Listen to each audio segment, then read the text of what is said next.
sense. It's like, even you fell for this shit? And in a sense, she created the pimp. When the money runs out, and she's essentially outlives her use, when Steve starts to show his true colors, when he starts kicking her ass. And this Steve is like one of the cruelest motherfuckers I've ever seen in a book. Like, he murders his kitten, like right in front of him. Like, who does that? Steve had stomped on 3.5 years of our lives. I would soon be 14. On August 4th, my birthday, Mama came home from the hospital with her broken jaw wired and her body covered with bruises. Steve attacked her with his fists and feet, and then escaped through the grimy catacombs of the ghetto. And she was alone in the streets and trying to find work. We're talking about during the Depression when people are, not black people only, people are suffering. She left the Iceberg by himself a lot and isolated this little place that they had, and he discovered the streets. The slide was greased. I was starting my long plunge to the very bottom of the grim pit. My trip downward really was cinched when I met a petty hustler who was very likable, and we became pals. My hustler pal was called Party Time. He had a head full of wild, risky hustles he wanted to try. He needed a partner.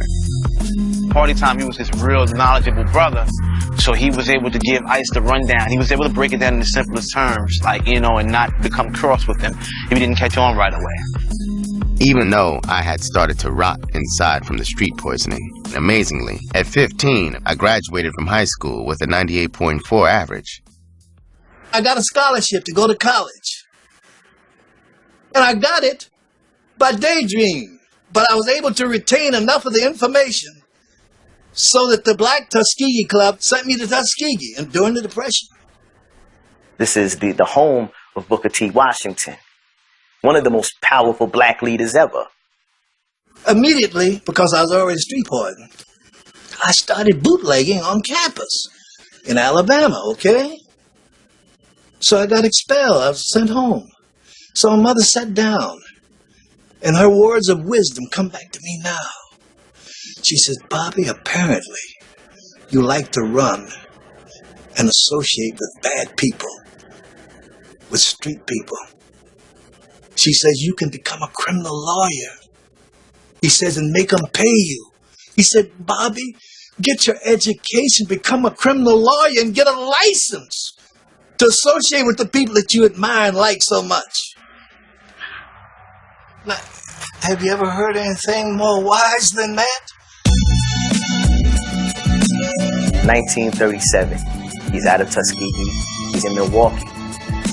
He comes across a woman named Pepper Ibbets. Bobby Beck thought he was the slickest guy on earth. But as slick as he thought he was, Pepper Ibbets was even slicker. As fast as he thought he was, she was 10 times faster. She was older than he was. She was an ex-prostitute. She had been around. She had married a white guy. She had money. She introduced him to cocaine. She turned him out. I was just a hep punk. I wasn't in her league. That freak bitch cajoled and persuaded me to do everything in the sexual book. What a thrill for a dog like her to turn out a tender fool like me. If Pepper had lived in the old biblical city of Sodom, the citizens would have stoned her to death. She had his nose wide open and she had him jumping out the window, so to speak, and doing things that he normally probably wouldn't have done. He later got double-crossed into prison.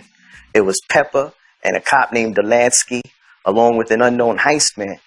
He got charged with accessory to robbery. An 18-year-old black man being sent to a reformatory back in the 1930s and 40s would have been very, very likely subjected to all sorts of racism. At that time, many of the guards, or probably most of them, would have been white.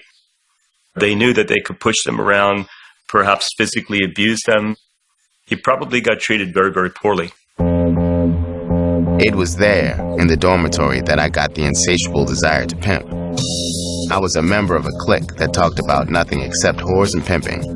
I began to feel a new slickness and hardness. He's like a sponge. He's soaking up all these stories and all the game these different guys are running down, and he's plucking out the best parts to apply to what he's trying to do. He wanted to master manipulating the psychology of the hoes and the women. When he started to realize that the best pimps, that is to say the most successful ones, were the ones with the coldest, with the least emotion, the real iceberg hearts. With good time, I was free, slick, and bitter. No more small towns for me. I was going to the city to get my degree in pimping.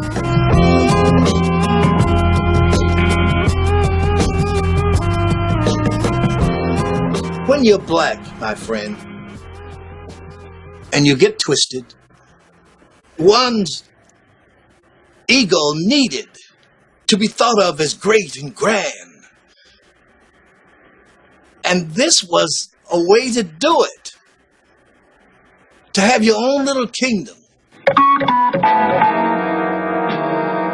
I first got to Chicago, I had this wild dream of picking the brain of the town's top pimp, and eventually I did. In retrospect, now I suppose I could say that I wanted to be like God for a whore, you see. Chicago at that period of time was profoundly saturated with every kind of element you could think of. There were very, very good people and very, very bad people. I come from that life, and I come from Chicago. Every street had a gang, and all we saw were machine guns and dead bodies every day. Harlem and Watts and Compton, man, was like boys' town. I was nothing after Chicago, man, because Chicago is rough, man. During those days, in the 40s, you could either be a barber, you could be a lawyer if your parents had money, you could be a boxer, you could be a musician, or you could be a pimp. We saw pimps everywhere. Serious pimps. I mean Jerry curl pimps. Baby Bell was the big pimp in Chicago. Baby Bell was phenomenal, man. He was big time. It's a level that players want to reach. Baby Bill used to travel with 32 pieces of luggage. Do you hear me? And he used to have white women. And this was at an early time when this was a no-no. Once you're in the street, you need father figures because you don't just walk out in the street and become the greatest pimp in the world by osmosis. You need to learn. So in a way, a cat like Baby Bell, you know, Bell is like a father figure as well as a teacher, as well as a professor, you know, a mentor. I became a pimp primarily because of the influence of well-heeled pimps and other hustlers during a period of dire poverty in my life.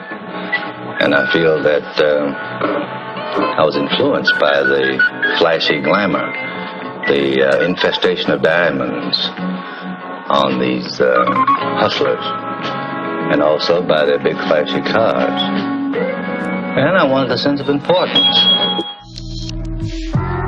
There was an area on the south side of Chicago called 39th and Cottage Grove, and basically it was a red light district. And Iceberg Slim was one of the neighborhood role models. When I first heard Iceberg Slim, my impression of him was of a towering intellect. He was talking about the economics of sexual intercourse and how he looked upon what he was doing as a broker. You know, a lot of people think that top pimps are dummies. That's not true. They're just perverted. I've never known a top pimp who didn't have a high IQ. Actually, I think he would have been a good salesperson. Do you know how it takes a lot to sell a woman, to make a woman sell her body? Most of the prostitutes that I've known and the ones that I've controlled were fascinated and bewitched